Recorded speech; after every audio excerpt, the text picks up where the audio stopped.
Salut Louise. Salut. Ben voilà, on s'est rencontrés. L'anniversaire d'Isabelle Marceau. L'anniversaire d'Isabelle Marceau, exactement, qu'on retrouve dans Une Week, un Movie, chaque mercredi sur Code Barre. Et puis on a discuté un petit peu, tu me dis, moi je fais beaucoup de choses, je suis chanteuse, Ouais, je suis comédienne également.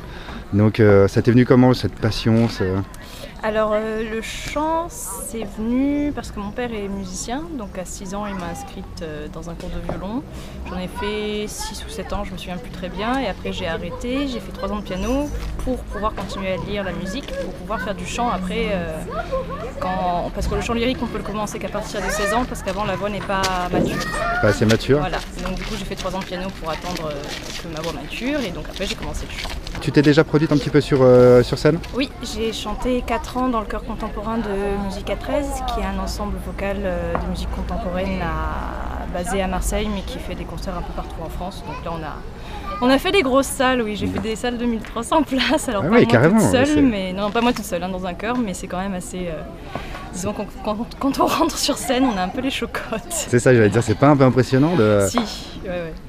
Puis c'est surtout que quand c'est des grandes salles comme ça, c'est un public généralement très exigeant, donc même si on est dans un chœur, ça demande du niveau. Ça demande du niveau. Et comment tu vois ton avenir, la suite de dans le chant lyrique? Dans le chant lyrique, alors le truc c'est qu'il va falloir que je fasse un choix dans pas beaucoup de temps, dans 1 an ou 2 maximum, entre soit me spécialiser vraiment dans le chant lyrique parce que ça demande énormément de travail et d'investissement, soit dans le théâtre.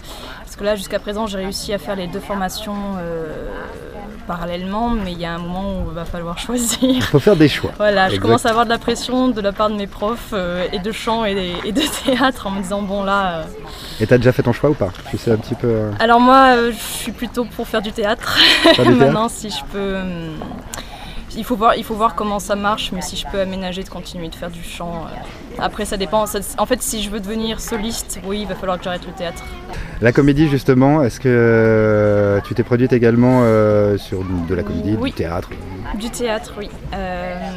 J'ai commencé, c'est pareil, j'ai commencé à 6 ans. Mais ça par exemple c'est quelque chose que je savais que je voulais faire. Je me souviens pas avoir voulu faire autre chose que du théâtre. Donc j'ai commencé à faire du théâtre à 6 ans dans des petits cours pour enfants, puis je me suis professionnalisée au fur et à mesure. J'ai fait beaucoup d'écoles différentes pour tester un peu, pour faire du réseau et... Qu'est-ce qu'on a fait? En début d'année, avec mon groupe, on a joué Ton groupe qui s'appelle? C'est le groupe, l'ensemble 8 de l'EDT 91, qui est une école en Essonne, qui est pas très connue, qui est une école type TNS avec des stages.